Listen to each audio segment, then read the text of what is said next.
we're going to get started on our mixed media basics. This is a class that we actually teach at the library. We just started in January. Me and Lindsay, who work at she works at the circulation desk as well as many other things around the library. We teach that class every other month, so January, March, and then all the way through the year. So we're going to bring it to you digitally this time since we can't meet in person. We're going to do what I call the quarantine crafts. I've labeled them quarantine crafts because the point is to use what's in your house rather than going out and buying things. Of course, you can always have something shipped to you. So we're going to do the Crayola, just the Crayola standard set. Mine has 16. If yours only has 8, it still will work, so don't worry about that. If you don't have any, again, you can just pick these up at Walmart next time you go to the store. And other way, if you want to get something that has actual watercolors, this is a good set. You can certainly get this. This is the Winsor & Newton brand. I think it's called a portable or traveling watercolor case. This one has actual watercolors in it. So these are actual dried pigments of actual watercolors that like an artist would use. This is a more basic color range than what you would get if you get like the tubes and that sort of thing. But this is, it's relatively inexpensive. Sometimes those tube kits can be, pretty pricey. This one I think is around $30 or so. I'm not exactly sure. I bought this, back in the 90s. When I was in high school. So you certainly can invest in that if you wish to have actual watercolors on hand. It's kind of a nice little thing. You can bring it with you as well. Obviously, you need clean water. With watercolors, unlike any other paint, if you have really dirty water, it's going to actually change the color of your paint. It's very finicky as far as that goes. So make sure you have clean water, and then you have some kind of brushes. The ones that I use, this one's already wet, but it's a pretty wide, fluffy, very soft, longer bristle. It's about almost an inch long bristle on here. It's a round brush. You can use a smaller one. Of course, if all you have is the paint brushes that come with the Crayola set, you certainly can just go ahead and use that. So this one is about the same size as what comes in the Crayola kit. It's just a little bit softer brush. It is a round brush as well. This one here is a flat top brush. I won't use this one too much. I don't think it works really well for watercolors. I think it leaves too much of a really sharp line. But if you're trying to get into a nice, trying to make a straight line or trying to get into a corner to make something look nice there, this is a good way to go for that option there. So I'm actually not going to use that. I'll set that aside. We're just going to use the bigger brushes. We're going to do 2 sections, a section at the top and then a section at the bottom. They're very simple, nothing, nothing too complicated. I won't go into any details about the watercolors themselves because I don't know all that much about it. I am a self-proclaimed artist, we'll say. So we're going to go ahead and we're going to just use some water. You're going to get your paints wet if they aren't already. Mine happen to be pretty wet. So I'm going to go ahead and just grab some colors. I'm using the thicker brush that I have, but you certainly can just use, this will work, like I said, with the regular Crayola brush. So you want to make sure you have a good amount of water in there. These aren't craft paints. That's the biggest mistake that people make, is they assume that they're just craft paints where you dip your brush in and then you paint it on the paper. That's not how watercolors work. They need water, obviously, to be able to work well. So you want to make sure that you have a pretty good puddle in there so you can at least get that pigment moved around and it goes up into the brush so you get a good amount on there. This, however, is not watercolor paper. I will tell you that ahead of time because I don't have any here at my house. This is what we call mixed media paper, and we use it in the mixed media class. This is not the brand, but this is one that happens to be at Walmart, so you certainly can get that as well if you need to go to when you go to the store next. It's just the mixed media paper. They do have watercolor paper there, of course. So if you want to get that, watercolor paper is just not very good for ink and other things like that. So that's why I use the mixed media paper. The only thing with the mixed media paper is you don't want to saturate it. You don't want to get it super wet like you would with a watercolor paper. It doesn't do well with that kind of a thing. You certainly can get it wet. It just doesn't like the amount of water that you would use for watercolor paper. It's very, very smooth. It's meant for anything. So illustration, like with ink, pen, markers, anything like that you have. So we'll go ahead and get started. You're going to just pick any color. And you're going to make kind of an elongated rectangle up at the top.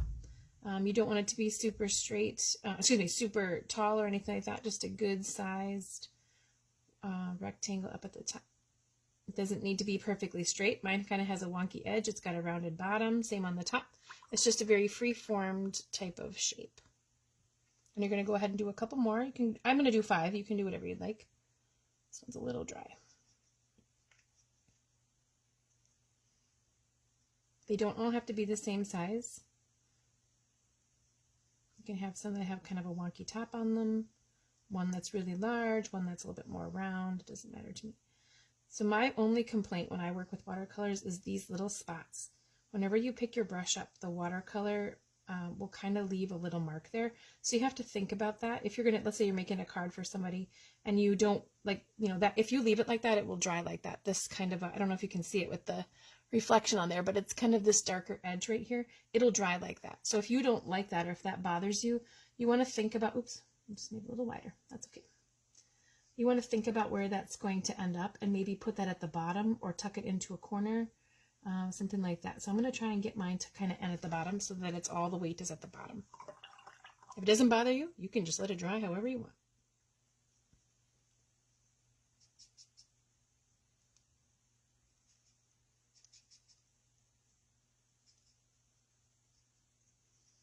And again, I'm not totally saturating this. It's not overly wet because the paper is already starting to kind of dip and curl. And when it does that, it will leave like a puddle. If you have too much water, the water will actually kind of run down to the lowest spot, as water likes to do, and it will puddle and it will dry in that you will be able to see that mark in there. So just don't use tons of water, just a little bit, in order for it to not act like craft paint, because that's not what you're using. This one here, you can see I don't have quite enough water in there. You can see all of my brush strokes. You don't want to see a lot of brush strokes with watercolor. Unless, of course, that's the look you're going for. It just kind of means you don't have enough water.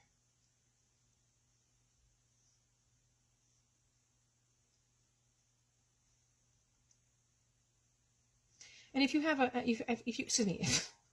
if you end up with a section that's a little bit too heavy with water, you just go ahead and rinse it out. Rinse out your brush, and then dab it on some paper towel so it takes out most of the water. Not all of it, but most of the water. And if you go back over it with kind of a drier brush, it actually will lift some of the paint off. You can see that there. And then you just sort of move it back around and spread it around and get that even look to it versus putting it really heavy at the bottom. If you like that look, you certainly can leave it, but it will dry like that.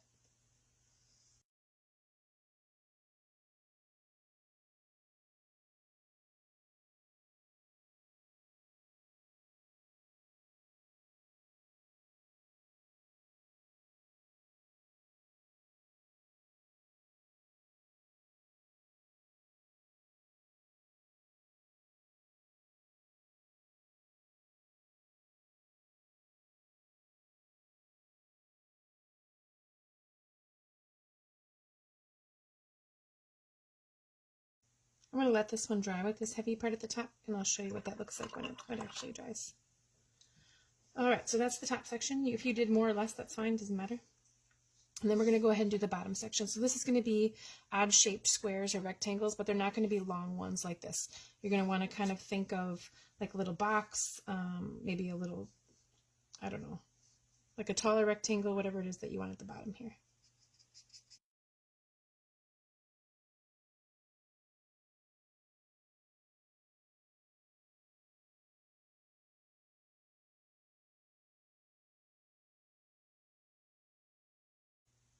Doesn't have to be completely square or flat. This one here I'm going to kind of do in more of a rounded top square. You just want to try and get the bottom edge, this one here that's closest to your tummy, to be the flat side. Anything else doesn't really matter, and I'll show you why in a little bit.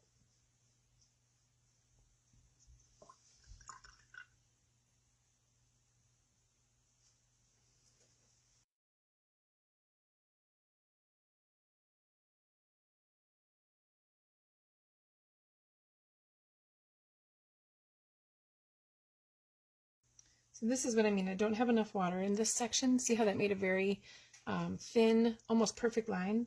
I don't want that. So I'm just going to dip my water, or excuse me, dip my brush in the water just a little bit to get that color to move around.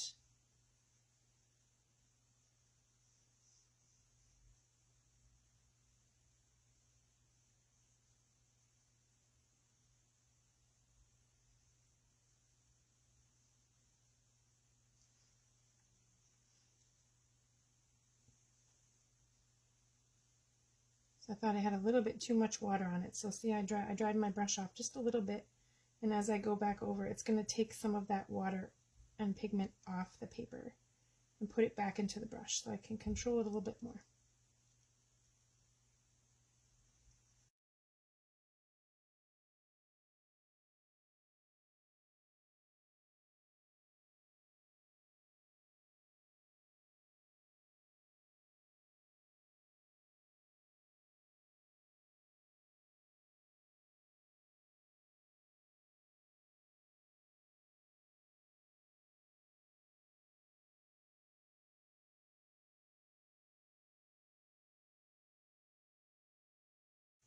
And of course you can mix colors here too, so if you wanted like a purple and I don't know, purple and whatever color, purple and teal, you can certainly add some purple there and kind of mix your colors if you want. So I'm going to make just a tall one over here to show you what that will look like. You can make small ones, you can make whatever size you want.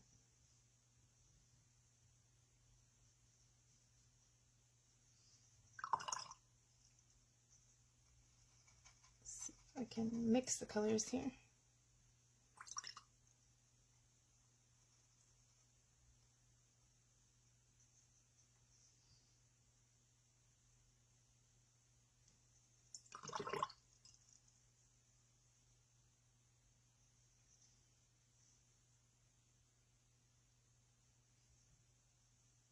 Just like we did, you know, up here where you're trying to control the water, if you take a little color, put it down in the corner, and then kind of blend that in with the other color that you have, you can get kind of a nice shadowy effect.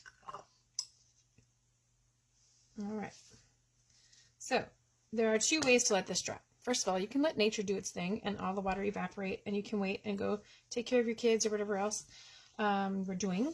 Or you can go to your bathroom area and use your hair dryer. Any kind of a heat source will help this move along a little faster. I'm not really all that patient, so I'm going to go dry it and I will be right back.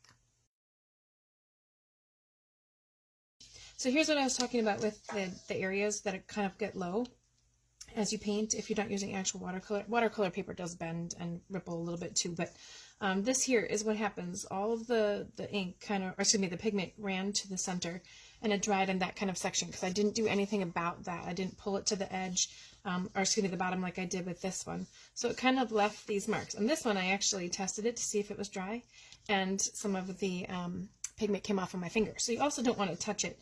If you kind of tilt it a little bit, you can see if it's wet with the reflection. The reflection that you're seeing right now is actually just an area that has a heavy amount of pigment in it. You know, I don't know if that's the nature of the Crayola set or whatever else, but these aren't actually wet anymore. So one other thing that we're going to paint on here before we start with the ink is we're going to put the little decoration up at the top. So I'm going to use the smaller brush that I have. You can certainly use anything. Maybe the one that comes with the little Crayola set is good. We're going to put the little dot at the top. It's going to be, you know, like an upside down teardrop, or excuse me, a teardrop, not upside down one, a teardrop. So I'm going to do the yellow, and I don't want it to touch my other shape. It's just going to come down in kind of a teardrop shape. And then I'm going to get some of this orange here, this lighter orange. If you don't have the 16 colors, you can certainly use this one. And then just use a little dot at the end and sort of blend it in. So you just put the orange at the bottom like that and sort of walk it up the bottom. A little bit too much water in my brush. So I'm going to kind of smear it a little bit. I just want that orange to be just at the bottom there. And we'll do something about that at the end. So you're going to do that to all the rest of them as well. They don't have to be the same size or exactly the same shape.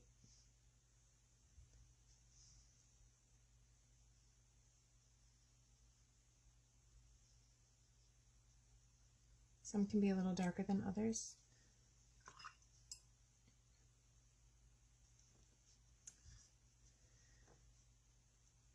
See, I just dripped a piece of some white on my blue here, or some clear water, excuse me, not white. And it makes it disappear. So you have to make sure that you don't drip on your painting, because it will actually just remove that pigment altogether. So we'll decorate that differently. All right.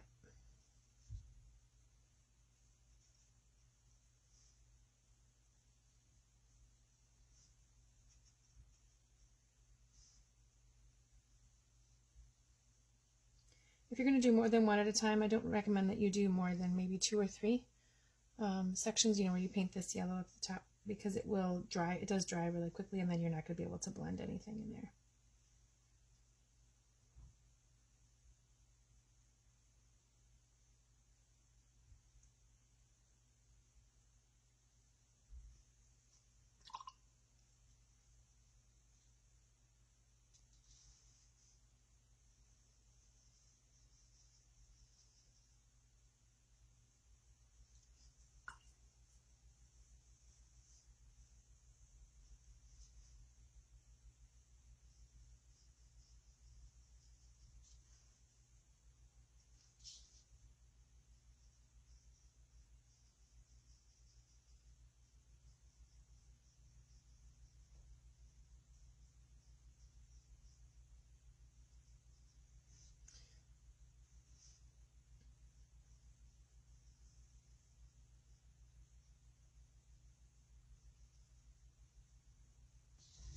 just like that.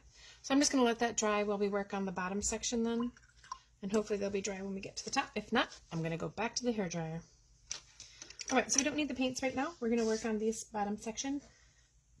So what you need is some kind of a marker pen. My husband calls these marker pens. This is a Sharpie, but it's not the permanent Sharpies. It's actually like their writing or their marker pens.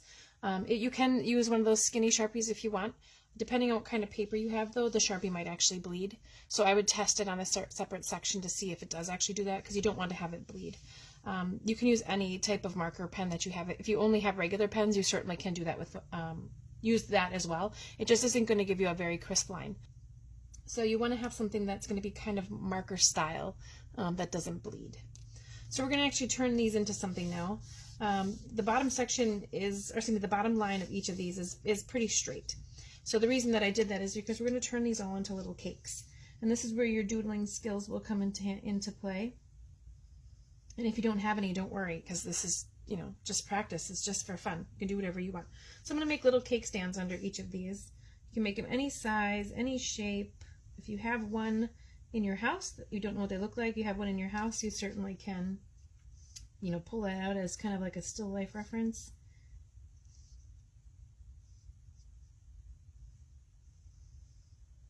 So something like that. So it's basically, how to decode this is it's kind of just a rectangle at the top with kind of rounded corners. You don't want to do anything really super straight, you know, in the corner section, because it should look like it's rounded. If you have it where it's more on the top, you can put this little loop at the top here, so it looks like it's going around the cake, but it's up to you if you want to do that. And then it will have kind of a neck that comes down. Mine on this one arches, but they don't have to. They can just come straight down. And then it will have some kind of a base on it, whether it's going to be an oval, or it could be, you know, another pedestal piece, or whatever it is. You can be a 3D section. You know, you can put a little line down on each side and draw another little piece like that as well. You can put some shading or some little marks on different areas. Just little slash marks. You can make it really sketchy. It doesn't have to be anything super straight or, you know, miraculous. However you want to draw.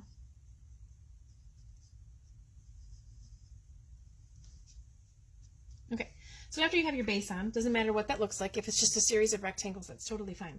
You're going to decorate the cake on the top. So I like to outline the top, especially if you have the lighter ones. I like to outline it because it makes it feel like it's actually part of the doodle. So I'm going to draw a line all the way around the outside of my cake here. And just have it come straight back down. Let's see. So then you can design it however you want. You can put your frosting on. I'm going to do maybe a scalloped edge at the top because I have kind of this weird shape here where it dried a little funny. So if I do the scalloped edge, perhaps it will help hide that. And these are not, you know, expert quality sketches or anything like that. They're not spaced out. They're just little sketching lines. You can draw little candles at the top in different sizes and angles, different thicknesses, whatever you want.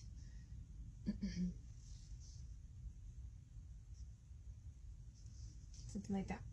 So you can add more color to that if you want to, but the highlight of this whole design is that the cake is kind of what catches your eye, and then all the rest of it is sort of details on there. So I'm going to go ahead and draw mine, do the rest of my doodles. Hopefully those will be dry in just a second, and then we'll go to the top ones.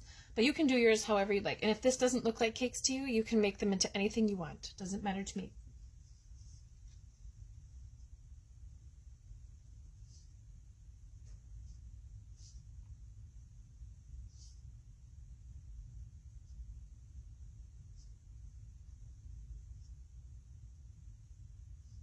See, that didn't line up right there, but that's okay. It's just practice at this point.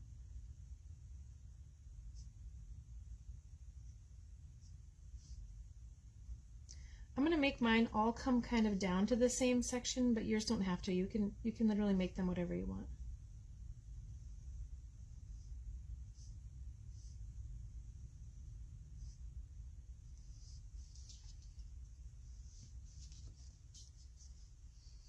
I think I'm going to do some little roses at the top, so I'm going to actually I'll draw a big one up here if you want to know how to do it. So you just start with a little centerpiece, and then you kind of draw these flat petals that come out like that, kind of in a disc shape. And if you want a really big rose, you add another section, another, segment of those. And they're going to be like flat ovals. And then when you get to the sides, it kind of sucks in and then has a big bottom on it. It's not quite an open rose. And then some of these petals can come down, depending on where they line up on yours, the petals will come down. So I'm going to do a series of those on top of my cake. They're going to be very small, so I don't know if you'll be able to see the detail on there or not.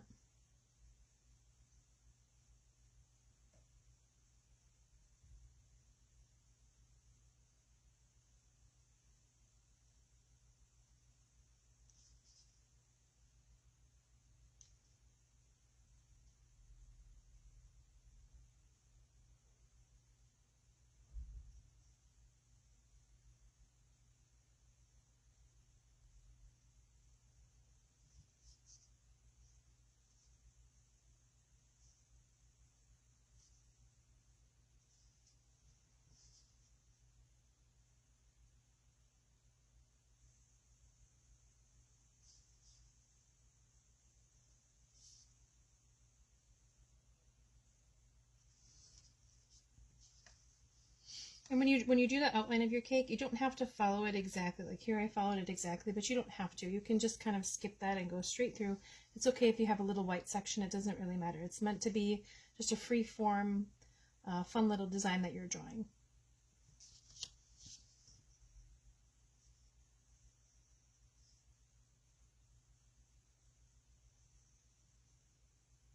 And if all of your cake stands look the same, then that's how it is.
All right, that looks pretty good to me, so I'm going to stick with that.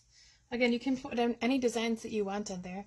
And then what you can do is you can cut this out. You can turn it into a card. You can just send little postcards to people. If you have the right size paper, you can certainly just send this in the mail. It's very, very cool. So I'm going to check and make sure my pieces at the top here are dry. Yep, they look pretty good. If yours, oh, that one's not quite dry yet. I'm going to hit these with the hairdryer and I'll be right back. And we're going to work on our top candle pieces. So you're going to use the same pen. You can do anything you want to these candles. You can just leave them plain if yours look really great. Mine have a few issues with it, like this one here I did on purpose. This one here is where I have a fingerprint, and that one there is where I dropped some clean water on it. So I'm going to go ahead and just, do something cool with those. I'm just going to do whatever designs I want. I'm not going to outline these, so I can show you the difference between outlining these bottom ones and then outlining these, and excuse me, not outlining these. So you can do whatever you like. I'm not going to outline mine.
All right, so there's my design for my candles. If you want to go ahead and draw the little wick, you can. I kind of like it without it, but you certainly can. And you just draw a line straight up and kind of stop inside of the candle area if you're going to do that.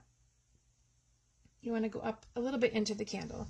It looks cute without it. It's up to you if you want that or not. And that is our mixed media class for today. You can do this with anything. It doesn't have to be candles and cake. You can make monster trucks. You can, I don't know, do flags, whatever it is that you like to do. You can certainly do that. Cut these things out. You can actually cut one out individually and put it on a gift tag or something to that effect, maybe a bookmark. So I hope that you enjoyed this class today. And when we get back online and back in the library, please make sure that you watch for signups for the Mixed Media Basics class. Have a great day.